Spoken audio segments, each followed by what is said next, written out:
యేసుని ప్రేమ ఛానల్కి స్వాగతం. దయచేసి ఈ ఛానల్ని లైక్ చేయండి, షేర్ చేయండి, సబ్స్క్రైబ్ చేయండి. వేద పాఠశాల రేడియో శ్రోతలకు సుస్వాగతం. కొండమీద ప్రసంగానికి చివరి భాగమై ఉన్న మత్తయి సువార్త 7వ అధ్యాయపు ముగింపు సందేశాలను మనం వింటూ ఉన్నాం. ఆహ్వాన రూపంగా ఉన్న ఈ సందేశాలు 7వ అధ్యాయముతో ముగింపుకొచ్చాయి. ఈ గొప్ప ప్రసంగ అధ్యయన ప్రారంభంలో సదరు సందేశము ఏ విధంగా ముగించబడాలనే విషయాన్ని మనం నేర్చుకున్నాం. యేసు ప్రభు ఎవరికైతే పరిచర్య చేశారో అట్టి ప్రజల సమస్యలకు పరిష్కారమై దేవుని జవాబై ఉండడానికి, తనతో పాటు ప్రజలకు సేవ చేయడానికి, సహాయం చేయడానికి యేసు ప్రభు కొందరిని వ్యక్తిగతంగా కొండపైకి ఆహ్వానించారు. తన పిలుపునందుకొని వచ్చిన వారిని కొండ పైభాగాన సమకూర్చి ఈ గొప్ప సందేశాలిచ్చారు. యేసు ప్రభు నిర్వహణలో జరిగిన మొట్టమొదటి సభకు హాజరైన జనసమూహాలను యేసు ప్రభు 2 భాగాలుగా విభజించి కొందరిని వ్యక్తిగతంగా కొండ పైభాగానికి పిలిచారు. కొండ దిగువన ఉన్న విస్తారమైన జనసమూహము సమస్యలతో, ప్రశ్నలతో బాధపడుతూ ఉండగా వారి సమస్యలకు పరిష్కారంగా దేవుని జవాబుగా ఉండడానికి యేసు ప్రభు శిష్యులను ఎన్నుకున్నారు. ఈ కొండమీద ప్రసంగం యొక్క ఆయా దశల్లో మనము తరచుగా ఈ ప్రశ్నలను ఎదుర్కొంటూ ఉన్నాం. అవి ఏమంటే, మీరు దేవుని జవాబులో, దేవుని పరిష్కారములో భాగమై ఉన్నారా, లేక సమస్యల్లో, ప్రశ్నల్లో భాగమై ఉన్నారా? నీవెక్కడ ఉన్నావు అనే ప్రశ్న మన ముందుకొస్తుంది. ఇంకా నేటికి జవాబుల కోసం వెదుకుతూ పొందకనే ఉన్నారా? నీవెక్కడ అని మనము తరచూ ప్రశ్నించబడుతున్నాం.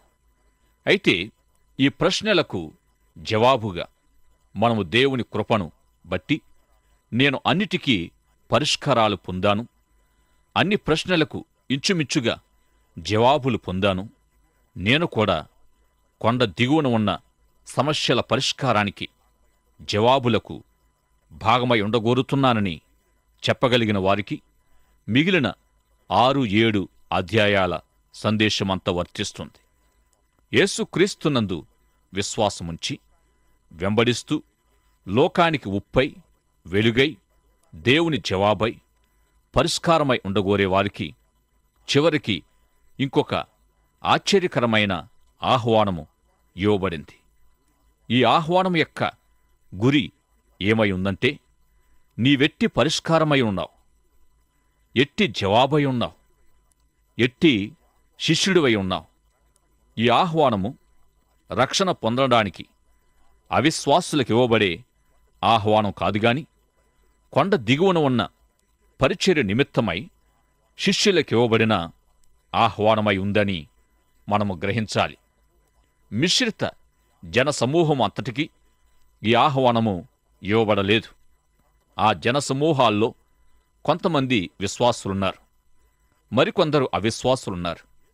ఈ ఆహ్వానము యేసు ప్రభు ఎవరికైతే ఇచ్చారో వారంతా విశ్వాసులై ఉన్నారు.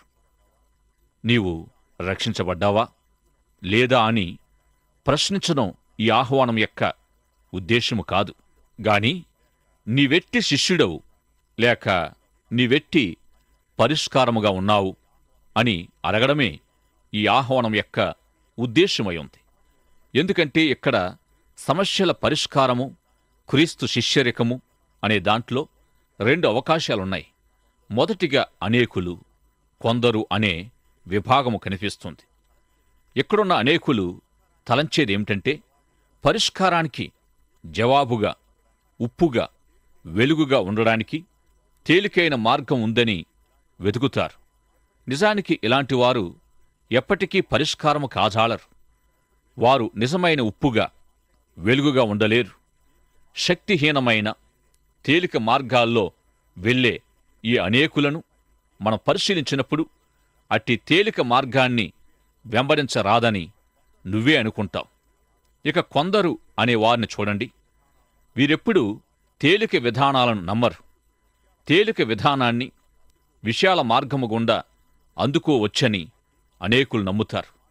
అయితే ఈ విశాల మార్గము నాశనానికి దారితీస్తుందని అనేకులు తనకు శిష్యరికం చేసే ప్రయత్నములో విశాల మార్గాన్ని అనుసరిస్తున్నారని యేసు ప్రభువారు చెప్పారు. కొందరైన వారు ఇరుకు మార్గం గుండా క్రమశిక్షణతో కూడిన కష్టతరమైన దారి గుండా నిత్య జీవానికి ప్రయాణం చేస్తారు. ఈ నిత్య జీవ ఇరుకు మార్గాన్ని కనుగొనేవారు కూడా కొందరే. మత్తయి సువార్త 7వ అధ్యాయం 13-14 వచనాల్లోని సవాలు ఇదే. నీవు ఇరుకు మార్గములో ప్రయాణించగోరుతున్నావా? క్రమశిక్షణతో కూడిన కష్టతరమైన దారిలో నిత్య జీవాన్ని చేరుకోగోరుతున్నావా? విశాల మార్గములో స్వేచ్ఛగా ప్రయాణించగోరుతున్నావా? 15వ వచనము నుండి 20వ వచనం వరకు ఉన్న భాగములో అబద్ధికులు నిజమైన వారిని గూర్చి తెలియజేసే భాగాన్ని మనం చదువుతాం. ఈ సత్యాన్ని యేసు ప్రభువే వెల్లడించారు.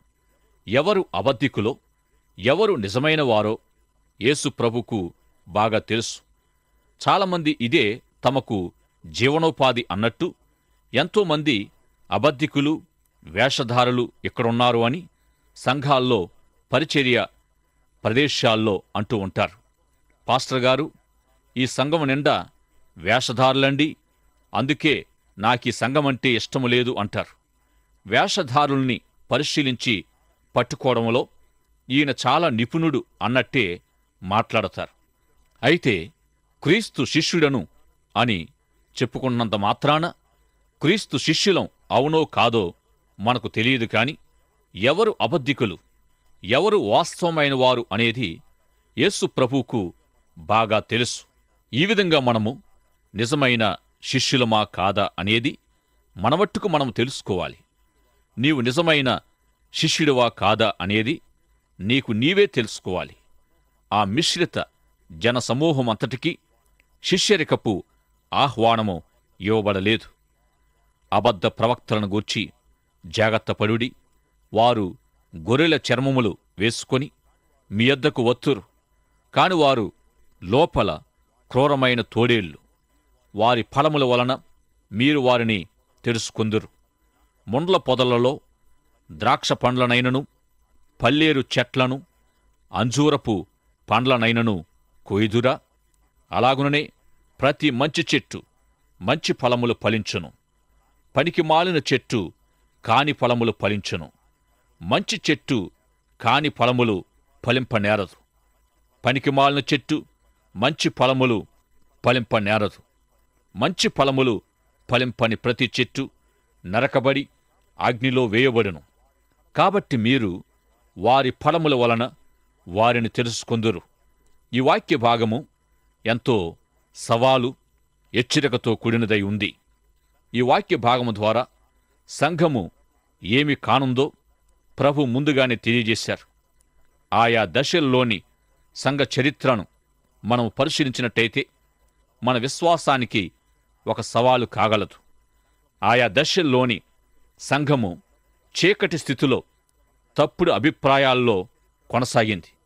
సంఘ చరిత్రలో జరిగిన విషయాలను, సంఘములో చోటు చేసుకున్న తప్పుడు అభ్యాసాలను మనం పరిశీలించినట్లయితే అసలు వీటికి ఆధారమేమిటి, ఇవెలా వచ్చాయని ఆశ్చర్యపోక తప్పదు.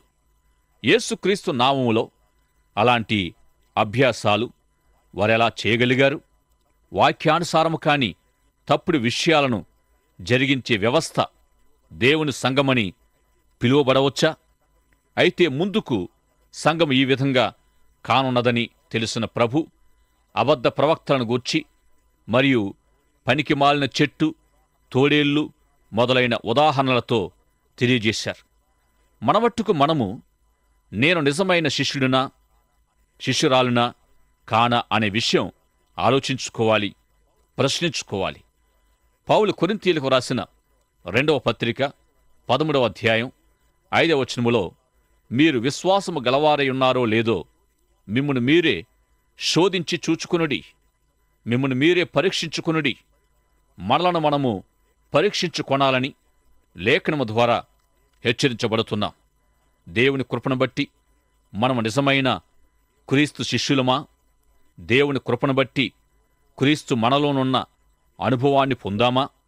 దేవుని పోలికల్లోనికి మార్చబడుచున్నామా? ఈ సవాలు నిరంతరము మన ముందు ఉంటుంది. యేసు ప్రభు ఈ విషయాలను ఎంతో వాస్తవముగా బోధించారు.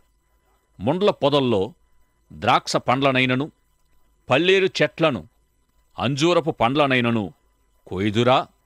ఆత్మీయ ప్రపంచములో లౌకిక తత్వాన్ని ఈ ఉదాహరణ తెలియజేస్తుంది. మంచి చెట్టు లేక ప్రతి మంచి చెట్టు మంచి పండ్లనే ఉత్పత్తి చేస్తుంది. ప్రతి చెడ్డ చెట్టు చెడ్డ ఫలాల్ని ఉత్పత్తి చేస్తుంది. మంచి చెట్టుకు పనికిరాని పండ్లను అందించడం చేతకాదు. అలాగే చెడ్డ చెట్టుకు మంచి పండ్లనివ్వడం తెలియదు. ఈ విధంగా క్రీస్తు మీలో నివసిస్తూ ఉన్నట్లయితే, యేసుప్రభు మిమ్మల్ని మార్చినట్లయితే, యేసుప్రభు మిమ్మల్ని పునరుత్పత్తిగా చేసినట్లయితే, నూతన జన్మ అద్భుతం మీలో నెరవేర్చబడితే, ఒక మంచి చెట్టు వలె మీరు మంచి ఫలాల్నే ఉత్పత్తి చేస్తారు. దేవుని మంచితనాన్ని బట్టి మీరు ఈ విధంగా మంచి శిష్యులై మంచి జీవితాన్ని కలిగి ఉంటారు. దేవుని మంచితనము చేత మార్చబడిన మంచి చెట్టు చెడ్డ చెట్టు కాజాలదు. దీనర్థం సంఘములో ఏదో పనిచేయడం కాదు. ఒక మంచి చెట్టు కాని ఒక చెడ్డ చెట్టు కాని అది మంచిదనే లేక చెడ్డదనో సదరు ఫలాలను బట్టి తెలుస్తుంది. ఇదెంతో గొప్ప సత్యం. మంచి ఫలం ఫలింపని ప్రతి చెట్టు నరకబడి అగ్నిలో వేయబడుతుంది. యోహాను సువార్త 15వ అధ్యాయములో ఈ సత్యాలు వ్రాయబడి ఉన్నాయి. ఫలించండని ప్రభు తన శిష్యులతో ఎందుకు చెప్పారు? క్రైస్తవ శిష్యుని జీవితములో ఫలహీనతకు చోటు లేదు గనుక తీగ అయిన శిష్యుడు ద్రాక్షవల్లే అయిన యేసు ప్రభువుతో కలుపుబడినప్పుడు ఫలించగలడు. ఫలింపని ప్రతి తీగే అగ్నిలో వేయబడుతుంది. ప్రియులారా, విశ్వాస జీవితములో మీరే స్థితిలో ఉన్నారు? చేసేవారిగానా లేక చెప్పేవారిగానా? యేసు ప్రభు కలిగినట్టి క్రియాత్మకత, వాస్తవికత కలిగిన వారు ఎప్పుడూ ఎవరూ లేరు. శిష్యులకైనట్టి ఈ ఆహ్వాన భాగములో నువ్వు ఏది విశ్వసిస్తావో దానినే చేస్తావు అనే విషయాన్ని యేసు ప్రభువారు బోధించారు. నీవేది విశ్వసిస్తావు దాన్నే చేస్తావు. మిగిలినదంతా మత సంభాషణ. కొండ దిగువన జనసమూహాలను చూస్తున్నారా? మత సంభాషణ వారికి అక్కరలేదు. మత సంభాషణ వారి సమస్త అక్కరలను తీర్చదు, లేక సమస్త సమస్యలను తీర్చదు. క్రీస్తు శిష్యులు అందించవలసిన సమాధానం మత సంభాషణ ఇవ్వదు. పరిష్కారము చూపడం, జవాబు చెప్పడం కేవలం సంభాషణ మాత్రం కాదు. సంభాషించినంతలో పరిష్కారాలు, జవాబులు వెల్లడి కావు. క్రైస్తవ్యాన్ని గూర్చి ధారాళంగా మాట్లాడేవారు, వేదాంతాన్ని అనర్ఘలంగా ఉపన్యసించేవారున్నారు. అధ్యాయాలు, వచనాల వారీగా బైబిల్ను వివరించేవారు ఎందరో ఉన్నారు. అందరిలో ఏమేం తప్పులున్నాయో ఎత్తి చూపించగలవారున్నారు. కాని ప్రభు తన శిష్యులకు కొండ పైభాగాన ఇలాంటి వాటికి శిక్షణ ఇవ్వలేదు. ఈ విషయాలపై గొప్ప ఉపన్యాసాలివ్వండని శిష్యుల్ని నియమించలేదు. ఒకప్పుడు ప్రపంచ సవార్తీకరణ నిమిత్తమై అంతర్జాతీయ సదస్సు ఏర్పాటు చేయబడింది. సువార్తీకరణ కొరకు ఎలాంటి విధానాలు అనుసరించాలి, ఏమేమి ప్రణాళికలు, పథకాలు కలిగి ఉండాలో, ఎటువంటి సాహిత్యము ప్రపంచానికి పంపిణీ చేయాలో మొదలైన విషయాలు చర్చించిన తర్వాత అక్కడున్న ఒక బాలికను ఆమె అభిప్రాయము ఏమై ఉందో చెప్పమన్నారట. మనము చేయవలసిందల్లా గ్రామాల్లో నివసించడమే అని ఆ అమ్మాయి చెప్పిందట. ఆ అమ్మాయి సలహా పాటించి 2-3 కుటుంబాల చొప్పున ఆయా గ్రామాల్లో సువార్తికులు ఏదో ఒక పని చేసి జీవిస్తూ వచ్చారు. ఈ విధంగా వీరి జీవన విధానానికి ప్రభావితులైన ఇతరులు వీరి జీవన విధానాన్ని లేక యేసుక్రీస్తు సువార్తను తెలుసుకోగోరారు. విశ్వాసుల విలువలను గమనించిన లోకం యేసు ప్రభువును తెలుసుకుంటుంది. మన సువార్తీకరణలో అధిక భాగము ప్రచారమయ్యుంది. వేదాంతము సిద్ధాంతంపై సంభాషించడమయ్యుంది.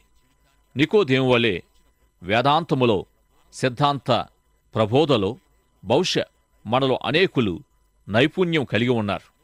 నికోదేము ఒక రాత్రివేళ యేసు ప్రభు దగ్గరకొచ్చి, నీవు చేసే క్రియలను బట్టి నీవు దేవుని దగ్గర నుండి వచ్చావని మేము నమ్ముతున్నాము అన్నాడు.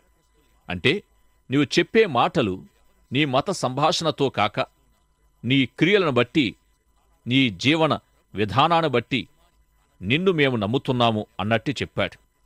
ఇక ఈనాడు మనం చేసే మత సంభాషణ పట్ల లోకము ఆసక్తిగానే ఉంది. ఎందుకు? మన సంభాషణ వెనుక కనిపించగల మన బ్రతుకును పరిశీలించడానికే లోకము ఆసక్తి కలిగి ఉంది.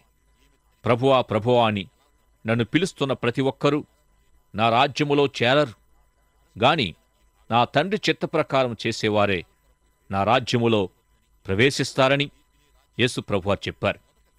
ఆ చివరి రోజున యేసు ప్రభు, నీ పేరు మీద నేనెన్ని పనులు చేశానో, దయ్యాలు వెలగొట్టాను, అద్భుతాలు జరిగించాను అంటూ కొందరొచ్చినప్పుడు, మీరెవరో గాని నాకు తెలియదు, అక్రమస్తులారా నా యొద్ద నుండి పొండని ప్రభు వారితో చెబుతారు. ఈ మాటలు విని వాటి చొప్పున చేయు ప్రతివాడును బండ మీద తన ఇల్లు కట్టుకొనిన బుద్ధిమంతుని పోలి ఉండును. వాన కురిసెను, వరదలు వచ్చెను, గాలి విసిరి ఆ ఇంటి మీద కొట్టెను, గాని దాని పునాది బండ మీద వేయబడిన గనుక అది పడలేదు. మరియు ఈ నా మాటలు విని వాటి చొప్పున చేయని ప్రతివాడు ఇసుక మీద ఇల్లు కట్టుకొనిన బుద్ధిహీనుని పోలి ఉండును. వాన కురిసెను, వరదలు వచ్చెను, గాలి విసిరి ఆ ఇంటి మీద కొట్టెను, అప్పుడది కూలబడెను, దాని పాటు గొప్పదని చెప్పాను. మత్తయి సువార్త 7వ అధ్యాయం 21వ వచనం నుండి 23వ వచనం వరకు ఈ మాటలు మనం చూడగలం. యేసు ప్రభు శిష్యులకు ఇచ్చిన గొప్ప ఆహ్వానము ముగించబడుతూ ఉంది. ఒక్కొక్క వరుసలో ఉన్న ఇద్దరిలో మీరు ఎవరై ఉన్నారు? విశాల మార్గము గుండా లోకానికి ఉప్పై వెలుగై పరిష్కారమై యుండగలమని తలంచే అనేకుల్లో ఉన్నావా? నిన్ను ఎటు చేర్చలేని వెడల్పైన దారిలో ప్రయాణం చేస్తూ ఉన్నావా? లేక కష్టతరమైన క్రమశిక్షణతో కూడిన క్రీస్తు శిష్యరికపు ఇరుకైన దారిలో నిత్య జీవానికి చేర్చే ఇరుకు మార్గములో ప్రయాణం చేస్తూ ఉన్నావా? కొందరితో కలిసి ఇరుకు దారిలో కొనసాగుతూ ఉన్నావా? కొందరే కనుగొన్న ఇరుకు మార్గం సమస్యలకు పరిష్కారమయ్యుంది. ప్రభు ఇచ్చిన ఆహ్వానములోని మొదటి అవకాశం ఇరుకు మార్గం, రెండవది విశాల మార్గం, అనగా అబద్ధ ప్రవక్తలు నిజ శిష్యులు. మరి మీరు నిజ శిష్యులై ఉన్నారా లేదా అనేది ఆలోచించాలి.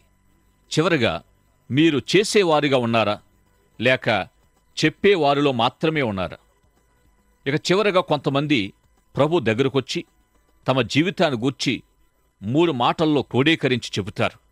ఏమంటే, అనేకమైన అద్భుత కార్యాలు అనే ఈ 3 మాటలు తమ తమ జీవిత నివేదికను సమర్పించే ప్రయత్నంగా అనేకమైన అద్భుత కార్యాలు చేయలేదా అంటూ ఉండగా, అక్రమం చేయువారులారా అనే మరో 3 పదాలతో ప్రభు వారిని సంబోధిస్తారు. ఇంకా ఏమన్నారంటే, నేనెప్పుడు మిమ్మల్ని ఎరుగను, పొండి అవతలకన్నారు. దయ్యాలను వెలగొట్టినా ఏమి చేసినా అవన్నీ మీ స్వంత పనులే, మీ పనులతో నాకేమి సంబంధం లేదు, నా సమక్షము నుండి బయటకు వెళ్ళండి అని వారిని వెలగొట్టారు. ఇదెంత భయంకరం! ఇటువారు 5, 6, 7 ఈ 3 అధ్యాయాల సందేశాన్ని సరిగ్గా అర్థం చేసుకున్నవారు కారు. ఆయా దృశ్యాలను చిత్రీకరించే చిత్రకారులు తమ తమ ఆశ నిరాశవాదులను అనుసరించి చిత్రాలు గీస్తారు. చాలా జీవితము గడచిన నడి వయస్కుల చిత్రాలు నిరాశవాదాన్ని వ్యక్తపరుస్తున్నాయి. ఇంకెంతో భవిష్యత్తు కలిగిన యవనస్తుల జీవితాలు భావాన్ని, నిరీక్షణను వ్యక్తపరుస్తున్నాయి. ప్రభు అయితే ఆశ నిరాశలను వ్యక్తపరిచే చిత్రాలేవి గీయరు, కానీ జీవిత వాస్తవికతలను చిత్రీకరిస్తారు. 2 రకాల కట్టడాలను ప్రభు ఈ సందేశములు చూపిస్తూ ఉన్నారు. ప్రకృతి ధర్మాన్ని అనుసరించి కురిసిన వర్షం, విసిరిన గాలి, పెళ్ళుబుకిన ఉప్పెన ఆ రెండిళ్లపైని సరి సమానంగానే విరుచుకుపడింది. కాని ఒకటి కూలిపోయింది, మరొకటి నిలిచింది. వర్షము, గాలి, తుఫాను, వరద వచ్చి వాటి నాణ్యతను వెల్లడించే వరకు కనబడడానికి ఆ 2 ఇళ్ళు సమానంగానే కనబడ్డాయి. ఈ విధంగా మనలోని ప్రతి జీవితము ఈ 2 కట్టడాల్లో ఏదో ఒకదానిని తప్పక పోలి ఉంది. మన జీవితము ఏ ఇంటిని పోలి ఉందో మనమే చెప్పాలి. తుఫానులకు అతీతంగా ఉన్న ఇల్లు ఏదీ లేదని ప్రభు చెప్పారు. కొంతమంది ప్రభువును నమ్ముకొని వెంబడిస్తున్నాము అనగానే జీవిత తుఫానులను శాసించేయగలము అని అనుకుంటాం. కాని తుఫానులనేవి ప్రతి గృహాన్ని దర్శిస్తాయి. అయితే సరిగ్గా అప్పుడే పడిపోయాయా లేక పడిపోయామా, నిలిచి ఉండగలమా అనేది మనం తెలుసుకుంటాం. నిలవబడడానికి, పడిపోవడానికి గల కారణమేమై ఉందంటే పునాది యొక్క నాణ్యతపై ఈ సమస్య ఆధారపడి ఉంది. యేసుప్రభు బోధ విని వాటి ప్రకారం చేసే జీవితము తట్టుకొని నిలవబడుతుంది. విని అంగీకరించి అన్వయించుకున్నప్పుడు బండపై దృఢంగా వేయబడిన పునాది వలె ఒక జీవితం నిలుస్తుంది. ఇదెంతో ఆచరణయోగ్యమైన బోధై ఉంది. ఎంతో విషయాన్ని వినేవారున్నారు, చెప్పేవారు కూడా ఉన్నారు. అయితే అర్థం చేసుకుని అన్వయించుకొని విధేయత చూపేవారు అవసరమై ఉన్నారు. వారే తక్కువగా ఉన్నారు. ఇటువారే కొండ దిగువన ఉన్న సమస్యలకు పరిష్కారము, జవాబు కాగలరు. ఏ పరిస్థితుల్లోనైనా ధైర్యంగా ముందుకు వెళ్ళి క్రీస్తు శిష్యులు సమస్యల్ని అధిగమించాలి. నీవు మంచి చేసినా నిన్ను స్వార్థపరుడని ప్రజలు నిందించవచ్చు, అపార్థం చేసుకోవచ్చు. జీవితములో విజయాన్ని సాధించినప్పుడు కపట స్నేహితులు, నిజమైన శత్రువులు నీపై లేస్తారు. ఈరోజు నీవు మేలు చేసినా రేపు మరోబడతావు. అయినా మేలునే చెయ్యి అని ప్రభు చెప్పారు. నీ యథార్థత, నమ్మకత్వాలు నిన్ను గాయపరిచినా నీవు నమ్మకంగానే ఉండు. గొప్ప ఆశలు గల గొప్పవారు అల్పులచే విమర్శించబడతారు. సంవత్సరాలు తరబడి నీవు శ్రమించి నిర్మించినది ఒక రాత్రిలో ధ్వంసం చేయబడవచ్చు. అయినా నిర్మిస్తూనే ఉండు, కడుతూనే ఉండు. వారి అవసరతలన్నీ నీవు గుర్తించి తీర్చినప్పటికీ ఇతరులు నిన్ను ముట్టడిస్తూనే ఉంటారు. అయినా వారికే సహాయపడు. నీకున్న అతి శ్రేష్టమైనది ఈ లోకానికివ్వు. ఈ లోకము నిన్ను గాయపరచడానికి ప్రయత్నిస్తుంది. అయినా ఈ లోకానికి నీకున్న శ్రేష్టమైన దానిని ఇవ్వు. లోకము నిన్ను చెంపమీద కొట్టడానికి చూస్తుంది. అయినా ఈ లోకానికి సహాయము చెయ్యి. ఈ అన్వయము మీ హృదయాన్ని తాకాలని నా ప్రార్థన. ప్రియ సోదరుడా, సోదరి, మరి నీవెక్కడా? సమస్యల్లో భాగంగా ఉన్నావా? పరిష్కారాల్లో భాగమై ఉన్నావా? ఎట్టి పరిష్కారంగా ఉన్నావు? అనేకుల్లోనా, కొందరిలోనా? ఎక్కడున్నావు? అబద్ధికుల్లోనా, నిజమైన వారిలోనా, చెప్పేవారిలోనా, చేసేవారిలోనా? నిన్ను నీవు పరిశీలించుకోవాల్సిందిగా ప్రేమతో మీకు మనవి చేస్తున్నాను. దైవాశీస్సులు. ఆమె. దయచేసి ఈ ఛానల్ని లైక్ చేయండి, షేర్ చేయండి, సబ్స్క్రైబ్ చేయండి.